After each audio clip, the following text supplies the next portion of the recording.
হাসিনা ভারত থেকে বিভিন্ন প্রপাগান্ডা চালায়, দেশকে অস্থিতিশীল করার চেষ্টা করে। তো এই যে পরিস্থিতি এখনও বিরাজমান আওয়ামী লীগ করার চেষ্টা করছে, তবুও কিন্তু গণহত্যাকারী আওয়ামী লীগের দৃশ্যমান বিচার আমরা দেখতে পারিনি। আমরা এখনও কারো বিচার কার্যকর দেখতে পারিনি। আমরা আমাদের ভাইদের হত্যার বিচার চাই। আমরা চাই সেই মায়ের সন্তানের বিচার যে তার সন্তানকে হারিয়েছে। আমরা চাই সেই বাবার সেই রক্তমাখা হাতে তার সন্তানকে ছোঁয়ার বিচার। আমরা বিচার নিশ্চিতের জন্য আজকে এই কফিন মিছিল করেছি। এই ইন্টারিম সরকার গেল, নির্বাচনী সরকার আসলো, তাও আমাদের ভাইদের হত্যার কোনো বিচার করা হয়নি। আমরা এখন শুনতে পাই যে ডিসেম্বরে নাকি নেত্রী আসবে। আমরা আপনাদের জন্য প্রস্তুত। আসুন, দেশে আসুন।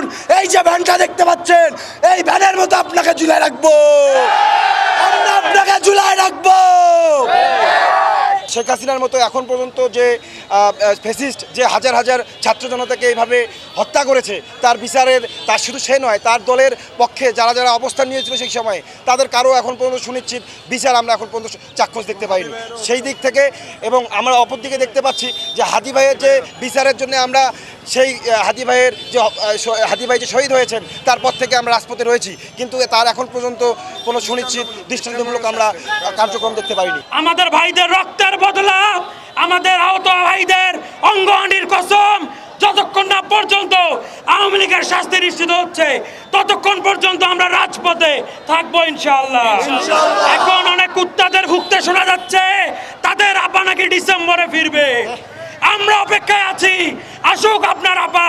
আপনার আপার জন্য ফাঁসির দড়ি রেডি রাখা হয়েছে। নগদ নিয়ে এলো হার না মানা হার অফার। সর্বনিম্ন 10,000 টাকা রেমিটেন্স নগদে পাঠালে থাকছে স্বর্ণের হার জেতার সুযোগ।